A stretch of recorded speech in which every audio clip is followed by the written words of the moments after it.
Donc, on va discuter des avancements de l'alimentation scolaire dans différentes régions du Québec. J'invite donc maintenant à nouveau Dany Martin, qui est la coordonnatrice du collectif québécois pour la Coalition canadienne pour une saine alimentation, ainsi que des représentants et représentantes des régions participantes. Donc, Dominique Martin de Nourrir-Lanaudière, Sophie Lapointe de Boré au Saguenay-Lac-Saint-Jean, Arthur Adrian, pardonnez-moi, j'espère que j'ai la bonne prononciation de votre nom, de la table de concertation des saines habitudes de vie en Outaouais, et Rachel Cheng du Conseil du système alimentaire montréalais. Venez. Merci, Alison, pour cette belle introduction. Puis oui, en effet, vous pouvez monter, vous pouvez vous installer. Je vais faire ma petite intro avant. En effet, quand on a lancé l'appel au collectif des SHV pour faire cette démarche de portrait-là, j'étais vraiment emballée à l'idée de plonger dans l'univers unique des 4 régions différentes qui avaient levé la main, puis vraiment de les connaître sous l'angle de l'alimentation scolaire.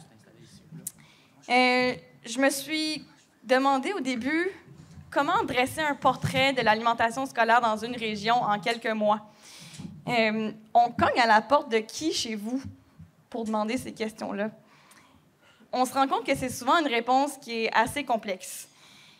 L'alimentation scolaire, ça tombe dans l'assiette de tout le monde puis de personne en même temps. Mais on voulait vraiment comprendre cette perspective terrain, cette perspective régionale pour nourrir notre état des lieux que Maëlle vous a présenté. On est donc allé cogner à différentes portes à l'aide des porteurs de la démarche régionale. On a trouvé des documents récents, on a dépoussiéré des anciens. Et on a aussi effectué plusieurs entretiens dans les différentes régions avec une variété d'intervenants. On a colligé tout ça dans un portrait préliminaire des initiatives en alimentation scolaire. Puis on a eu la chance de présenter ces portraits-là en personne dans les différentes régions. Le résultat, c'est un premier pas vers un portrait un peu plus détaillé de l'alimentation scolaire au Québec, en sachant que c'est un sujet, comme vous savez, que ça bouge constamment. Il y a des nouvelles initiatives qui apparaissent, il y en a d'autres qui disparaissent. Mais c'est pas tout. Ça a aussi créé un genre d'effet, une mobilisation régionale un peu partout. Il y a plus de monde qui en parle, il y a des nouvelles démarches qui apparaissent.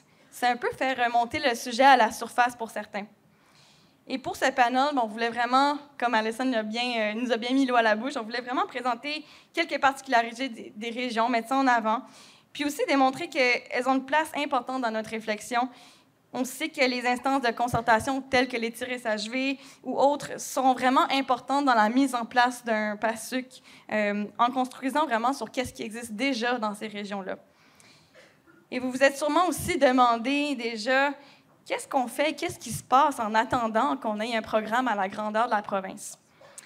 Je vous invite donc à plonger en mode express un peu dans le monde de la concertation régionale en alimentation scolaire des 4 régions qu'on a avec nous. Donc, lors de la démarche, comme Maëlle l'a mentionné, on s'est promené pas mal. On a commencé à aller voir une région magnifique, le Saguenay-Lac-Saint-Jean. Comme Maëlle l'a dit, on entend beaucoup parler de vous en ce qui a trait à l'alimentation scolaire. Il y a plusieurs initiatives qui sont vraiment inspirantes. Puis, j'aimerais qu'on explique un peu comment vous avez encouragé les acteurs pour favoriser une aussi belle collaboration qui est très dynamique et inspirante. Donc, par rapport à ta question, en fait, je me permets de faire... premièrement, je me présente, Sophie Lapointe, coordonnatrice de Boré. Je me permets de retourner un peu dans le temps, au niveau historique. Il y a des gens, un jour, qui sont allés voir la santé publique chez nous, puis qui ont demandé comment ça se fait qu'il y a des enfants qui ne mangent pas dans nos écoles.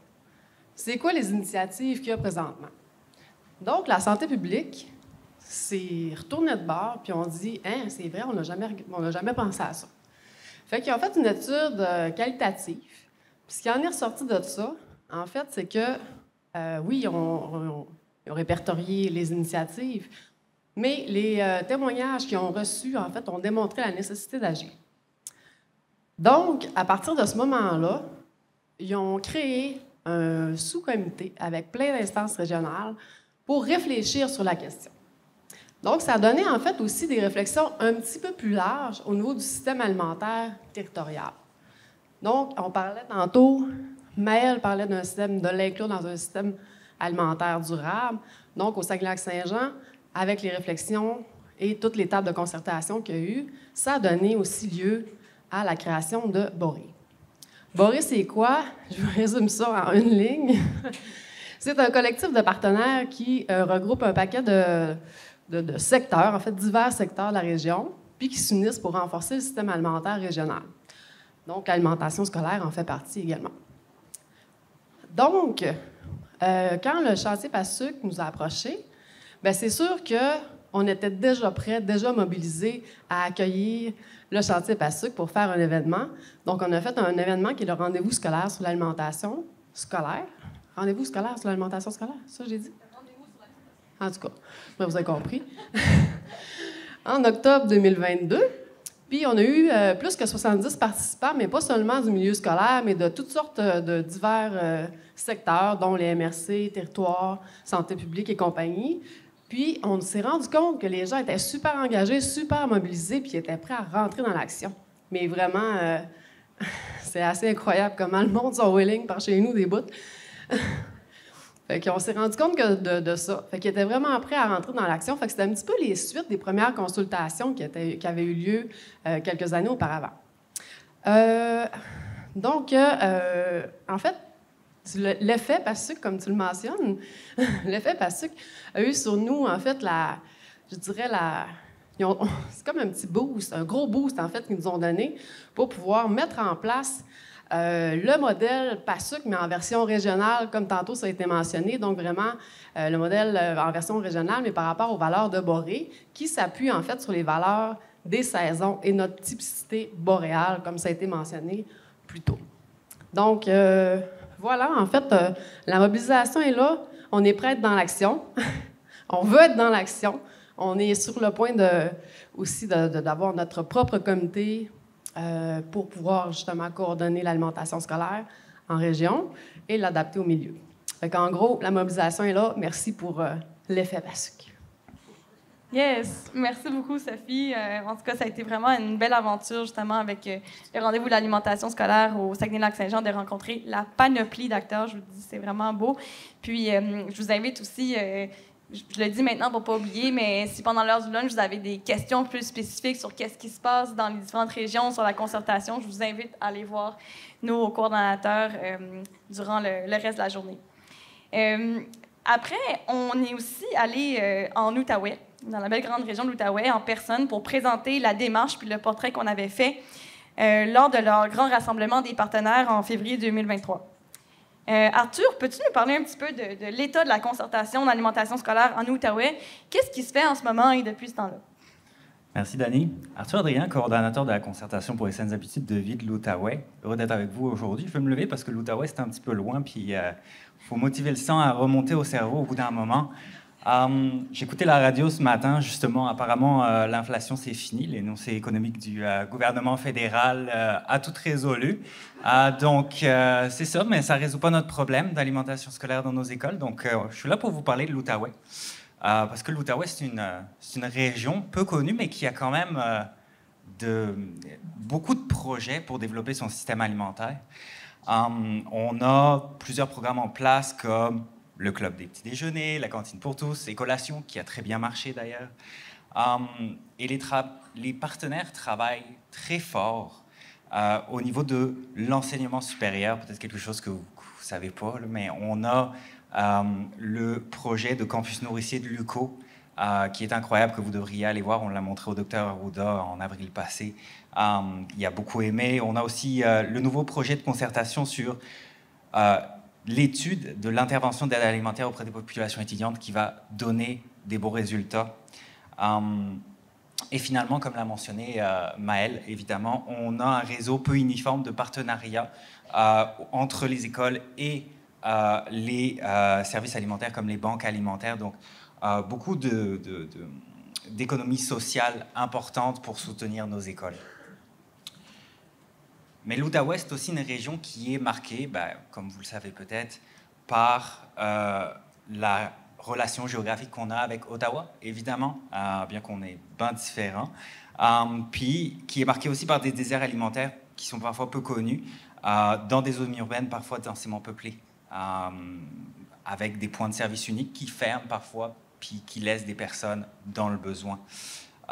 C'est aussi une région qui est unique, où les acteurs décident ensemble, se parlent, ils discutent de l'implantation, par exemple, d'un modèle universel dans des zones où on a parfois jusqu'à 15% de population issue de l'immigration, donc qui nous vient à nous demander comment est-ce qu'on fait pour réfléchir ensemble à un modèle qui s'adapte aux besoins de ces populations et comment est-ce qu'on peut être culturellement sensible avec ces questions lorsqu'on parle d'alimentation scolaire. Évidemment, c'est des questions qui sont traitées par d'autres pays actuellement, mais je pense que c'est important qu'on commence aussi à en parler ensemble entre partenaires. Finalement, j'aimerais fermer mon point sur peut-être un petit enjeu qu'on a dans notre région, qui est un enjeu de mobilisation des partenaires du milieu scolaire. On a évidemment tous conscience qu'il y a une grève aujourd'hui, mais qui est plus global. Je vous ai mentionné qu'on travaille très bien avec l'enseignement supérieur dans notre région. On aimerait ça, avoir un partenariat qui est aussi fort, qui continue à se développer, et puis se mettre à table tous ensemble pour pouvoir justement mettre les bouchées doubles, excusez l'expression, et puis ne pas manquer le train. Voilà, merci.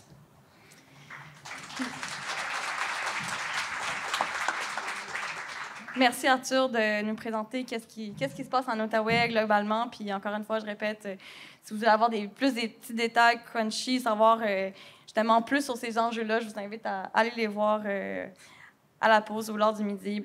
Une autre des régions qu'on est allé voir qui a levé la main pour faire cette démarche de portrait des initiatives en alimentation scolaire, pour participer à l'aventure, c'était un petit peu moins d'heures de route pour aller les voir, une chance, Lanaudière. De votre côté, peux-tu me parler un petit peu, Dominique, plus des leviers que vous avez employés pour favoriser la collaboration avec tes partenaires autour de l'alimentation scolaire? Oui, merci, Dani. En fait, bonjour tout le monde. Dominique Martin, de la table des partenaires du développement social de Lanaudière, puis spécifiquement là, sur le dossier de Nourrir Lanaudière. En lien avec ta question, Dani, sur les leviers, c'était plus facile pour nous de contribuer à une démarche comme ça parce qu'on était déjà prêts, nous aussi. On s'est d'abord structuré là, à Nourrir Lanaudière autour des 5 axes du système alimentaire durable, là, de la production jusqu'à la gestion de matières résiduelles.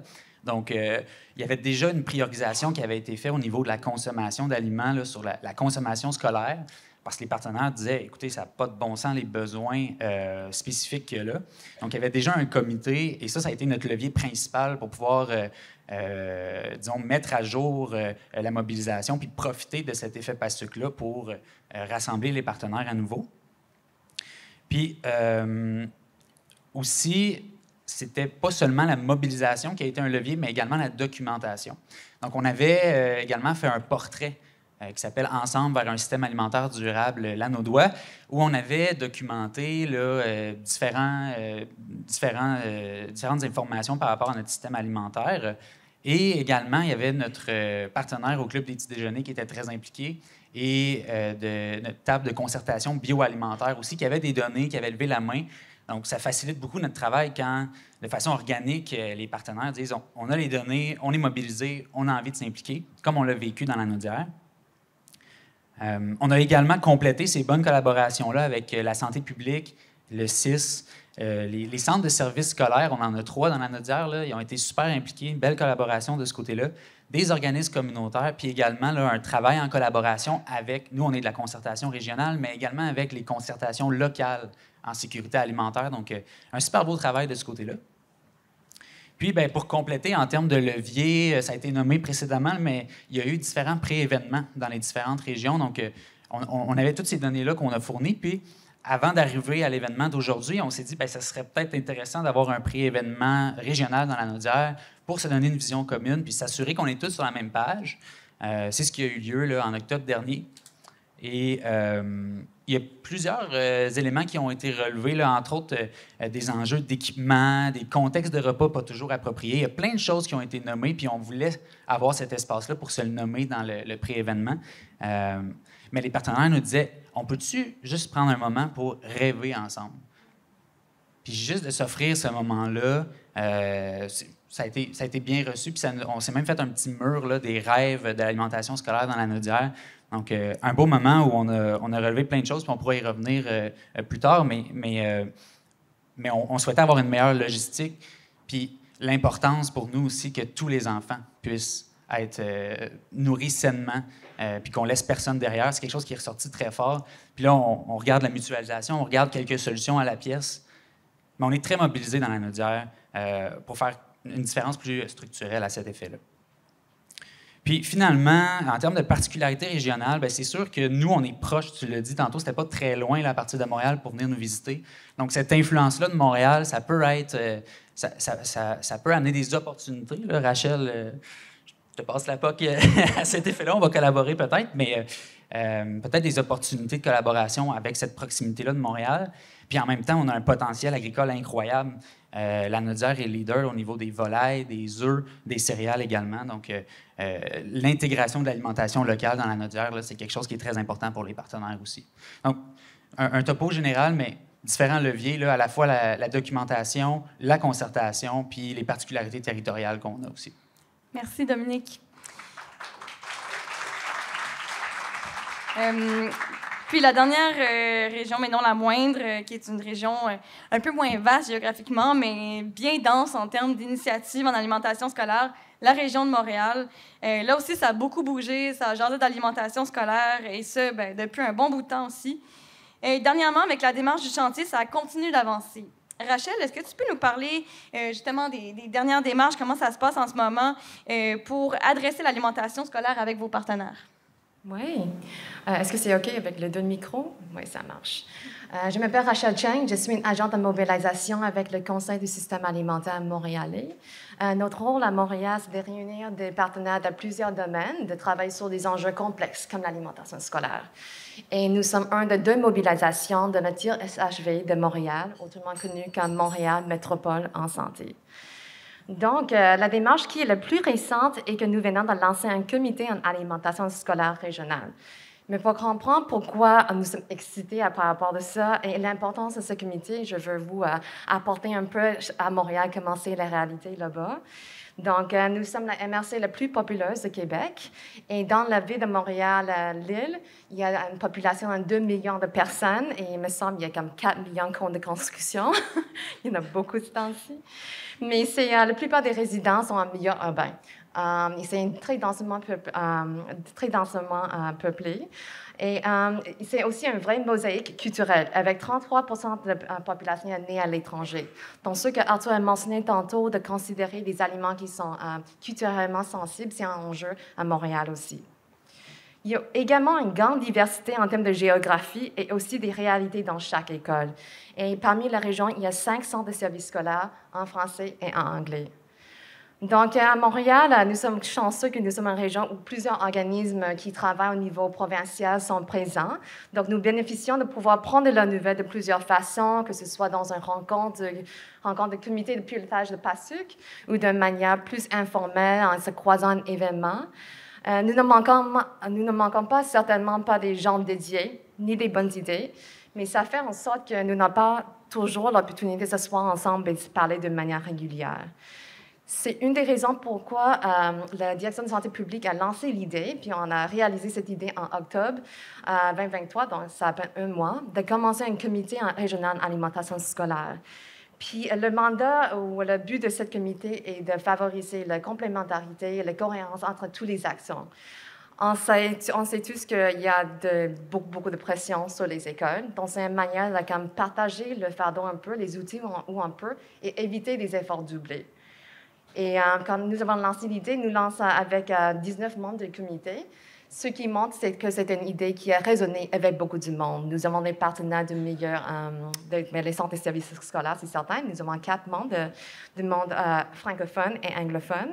Également des OBNL qui mènent ce travail depuis longtemps.